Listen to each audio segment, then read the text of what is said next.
Hello, my name is Emily Hislop, and I'm the Division Manager for the Rent Stabilization Program for the City of San Jose. We are proposing updates to our mobile home rent ordinance, and this is the presentation we have been giving for our office hour sessions.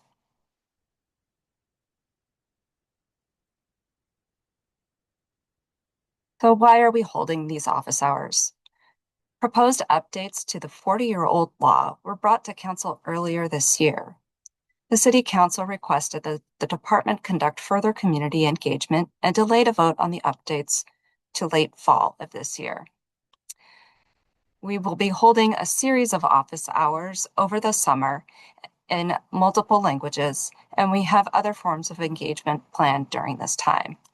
In addition, we have a survey that we will share later in this presentation that is accessible for the next few months until October. What would we like to cover in this presentation? First, we'll briefly go over the regulation of mobile homes and mobile home parks in California. Then we'll discuss what the current San Jose mobile home rent ordinance does and the current challenges with this 40-year-old law. Then we will go over proposed changes to the mobile home rent ordinance that are intended to address these current challenges. Finally, we will discuss how residents can share input and engage in the process. Then general resources and info. At the office hours, we conduct question and answers. This will just be the presentation. So the regulation of mobile home parks in California. I'll first note that San Jose is home to almost 11,000 mobile home lots or spaces, as some people prefer to call. This is the most amount of spaces in a city in California and the third most in the country. This are spread across 58 parks. So there's a couple in San Jose. Mobile home parks and mobile homes are in part governed by state laws called the Mobile Home Residency Law, or MRL, which is administered through the Housing and Community Development Department of the state of California. And then we have our San Jose Mobile Home Rent Ordinance.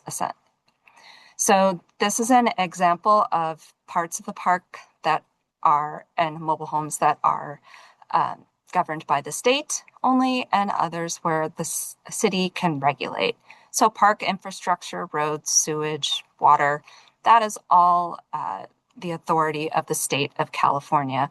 Mobile home parks are responsible for their own infrastructure within the park, and the state of California inspects that. The inspection of mobile homes and mobile home parks is also carried out and under the authority of the state of California. The state of California authorizes park operating permits. Any disputes about utility charges between residents and the park would be brought to either the state of California or other utility agencies or oversight agencies. Any service reduction claims, which is when some amenity or other service that a resident may have had when they first began renting their mobile home space is suddenly closed or taken away, and there's not an equal reduction in rent. Any claims of that nature would go to be made via complaint to the state. So we just covered a lot of the state's area of authority, and what does San Jose do?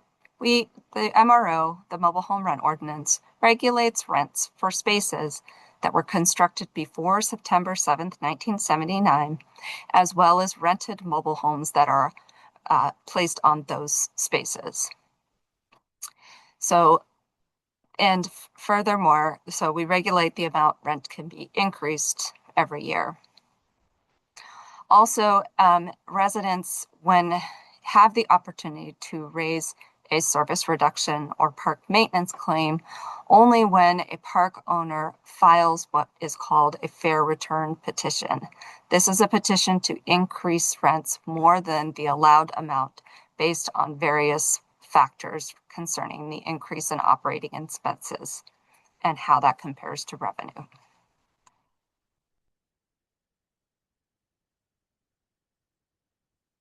So the mobile home rent ordinance, which we shortened to MRO, is 40 years old. The only substantive change made was over 3 decades ago when the annual allowable rent increase was adjusted to be tied to the consumer price index. So, as I said in the other slide, what's covered by the MRO? Mobile home spaces that were permitted before September 7th, 1979, as well as the rents for any rented mobile homes that are occupying those spaces. What does the MRO do? It limits the allowable annual rent increase as a calculation of the change in the consumer price index. For the past 25 years, most years, that increase has been calculated to be 3%. There's a minimum, which is 3%. So if the calculation falls below 3%, the allowable increase will be 3%. There is also a maximum, which we have not seen tested in our time, where if we suddenly see a great deal of inflation, which is what the consumer price index tends to measure, and the calculation falls above 7%, then a park owner would be able to increase rents by 7%. They would not be able to increase more. But like I said, we have not seen that. The MRL also has something called vacancy control, which means when a mobile home owner sells their mobile home to another individual who the mobile home stays on the space rent will be the same for the new owner. And that is true for most transfers and sales of mobile home parks. Mobile homes on covered mobile home spaces. Finally, the MRO governs the process for park owners to petition for a fair return to increase rents above the allowable rent increase based on certain standards and factors. The current MRO has very limited enforcement mechanisms. Other than a fair return petition, residents and owners have to either complain to or go to the state Housing and Community Development Department or file a court action to enforce their rights under the ordinance. As I noted, the MRO is a few decades old and has not been updated since the last century. As a result, many of the administrative and petition processes and procedures are very outdated. In addition, currently the city has limited or no information about park ownership and park sales, turnovers and vacancies in park spaces, when mobile homes are sold, if a mobile home is rented or not occupied by the owner. We don't have information on that. We also have very little information on the space rents charged across mobile home parks. Finally, what is challenging is there's no mechanism within the MRO for residents and park owners to resolve disputes concerning rent.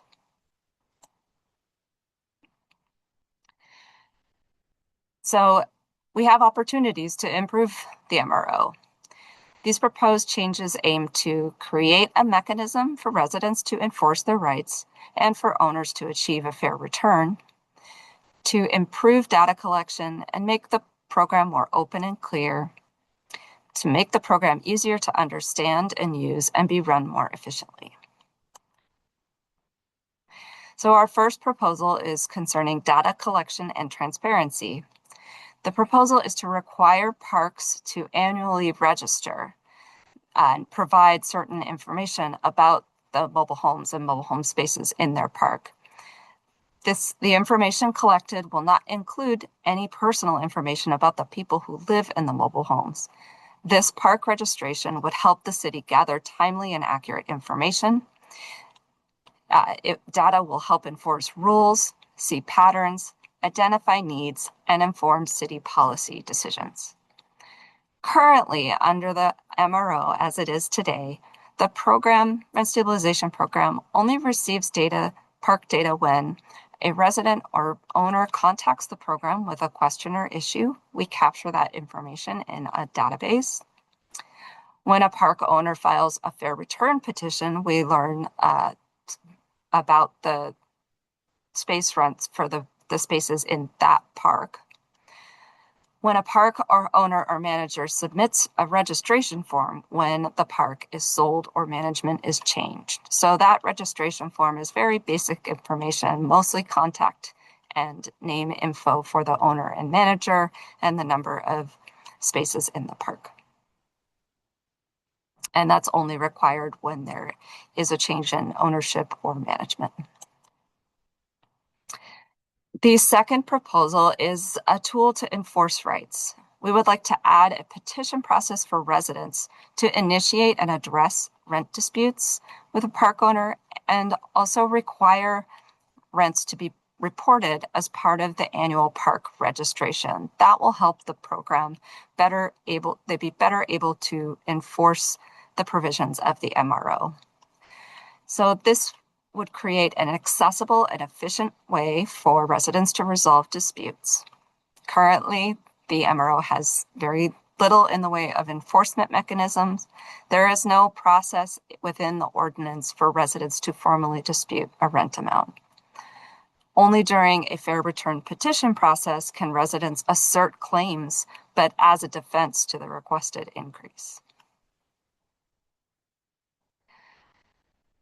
Another proposal that goes to tools to enforce rights is to expand the appeal process to allow petition decisions by hearing officers to be reviewed or reconsidered. The option to challenge hearing officer decisions in state superior court would still be available and is unchanged. This is just an extra, more accessible step. Currently, in the MRO, there is no appeal process for fair return hearing officer decisions other than a party filing a lawsuit in state superior court.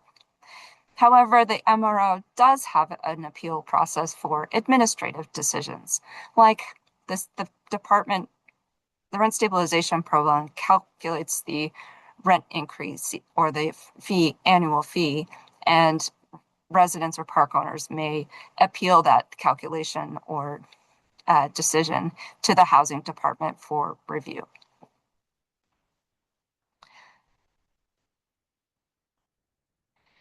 Oops.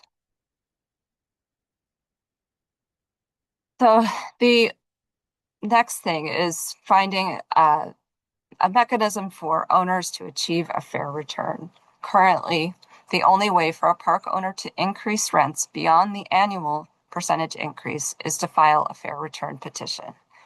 A fair return petition impacts all of the spaces in the park who may see a large rent increase that they did not anticipate. In 2025, we had a fair return petition for a park, and after all the hearings and evidence and responses by residents, the hearing officer decision, the calculation came to meaning that the residents saw their rents go up by 10 to 15%. So a fair return petition is difficult to predict for residents, and typically rents only increase by 3% a year pursuant to the allowable maximum, and that's what residents expect. Their rent will go up. The fair return petition process is months long, and it can be very stressful and burdensome to residents who may be unable to afford the new rent. So the fourth proposal is to provide another way for parks to increase their rental revenue without impacting current residents. After a mobile home is sold to a new owner who moves into that mobile home, the park owner could raise the rent for that space by up to 10%.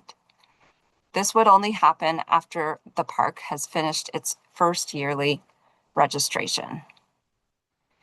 I cannot stress enough that this increase cannot be used to increase rent for current mobile home residents. It's when a mobile home owner sells their mobile home to a new owner, and that new owner will pay rent that is 10% higher. After that, their rent will be governed by the MRO's maximum allowable percentage. So A few things. This cannot be implemented by the park until the park has completed its first annual registration. The amount of the increase allowed post-sale will be phased in over 3 years. On the next slide, I will explain what that is. Again, this does not impact the rent of current residents and long-term residents who will continue to live there. After that one-time post-sale increase, annual rent increases for that mobile home space are limited to the MRO. And the purpose is to provide park owners a predictable increase in revenue to address rising costs and also to encourage reinvestment in parks. Any increases pursuant to this provision will be subject to review by the program. So I discussed that this post-sale increase would be phased in over 3 years. What that means is sales of mobile homes in the first year after the park registers, the new owners who purchased those mobile homes will pay 5% higher space rent than the previous owner. Now, if we assume that the park registration deadline will be the end of 2027, that would mean if the park does comply with the registration requirements, that in mobile homes in a park sold in 2028 would the new owners of those mobile homes would pay 5% higher.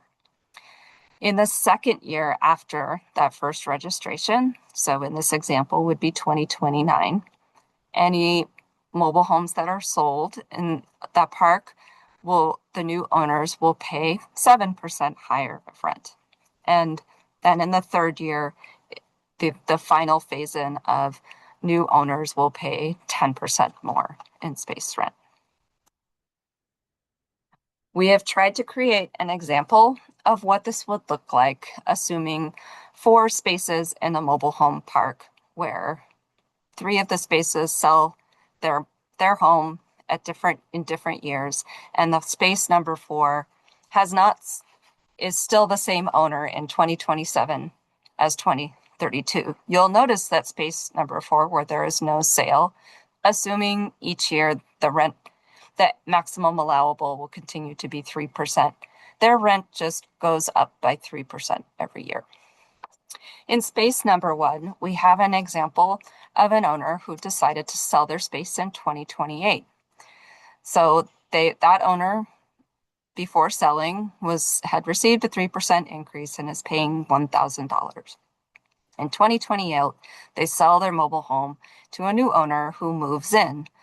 The rent for that new owner will be $1,050, which is a 5% increase from the former resident's rent. Then after, in 2029, that new owner their rents will be subject to the limits of the MRO, so they will see it go up predictably by 3% each year. Space number 2, we're assuming that owner sold their home in 2029, which is the second year of this phase-in. The person who purchased the mobile home and moved in will pay 7% more. And then finally, space number 3 is an example of a mobile home being sold in the third year after the park is registered. And the new owner of the mobile home who moves in will pay 10% more than the previous owner did, and then just see regular 3% increases in the years after that. So those were our proposals for addressing some of the current challenges. We are also working on programs moving towards modernization of mobile home parks and increasing park safety. One grant program we hope to secure funding for is to upgrade mobile homes that were built before 1976.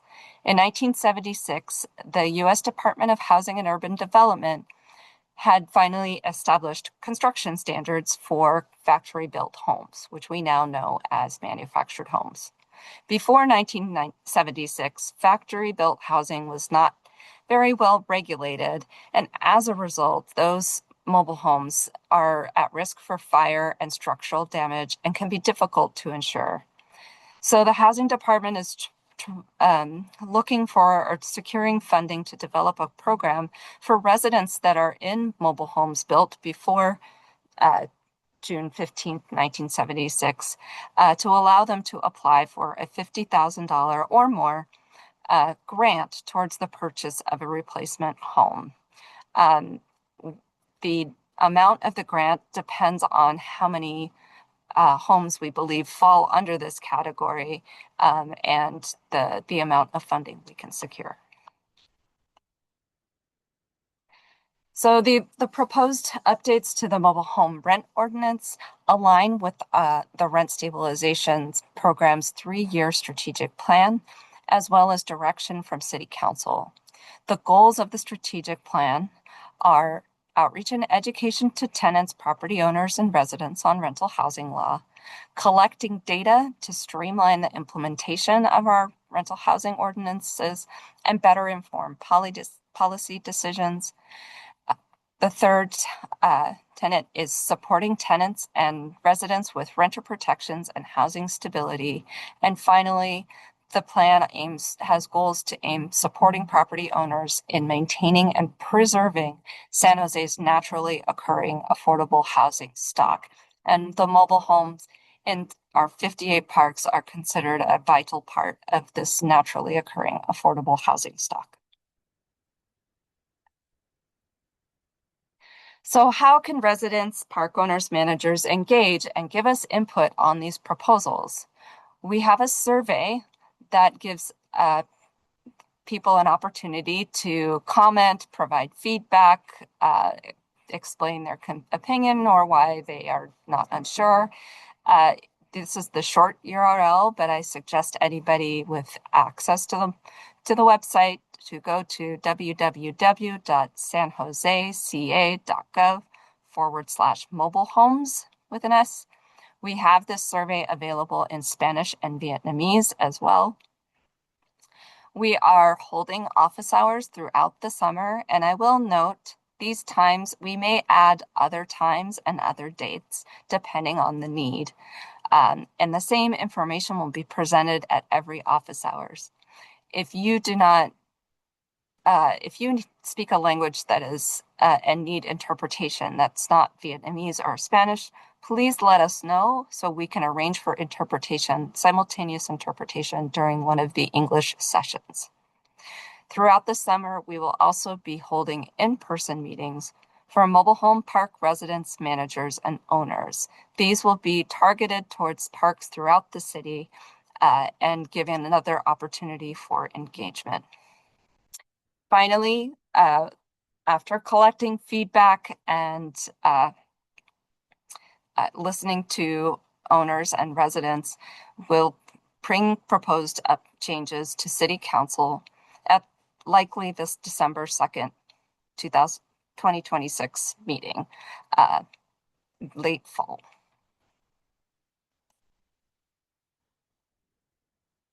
This page has resources for mobile home residents or others who want to learn more or know where to get assistance.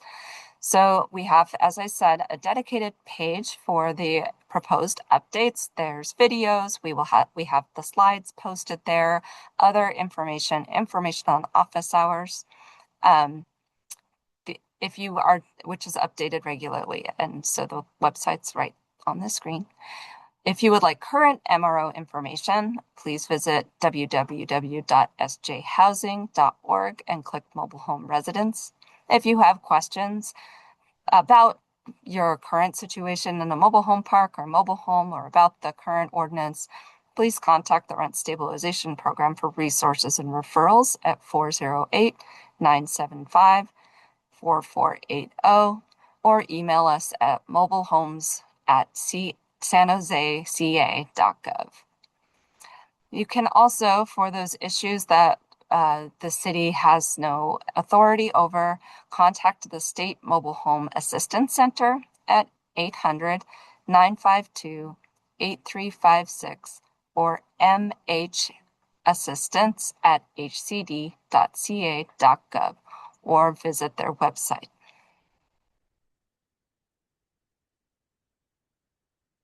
Finally, we have partnered with the library's broadband access unit to help them reach people and get information about broadband access in your park. This is a QR code that will take residents to a survey about their current broadband situation and broadband needs. This is an effort undertaken by the Broadband Access Unit in the San Jose Public Library, and their goal is to expand broadband access across the city.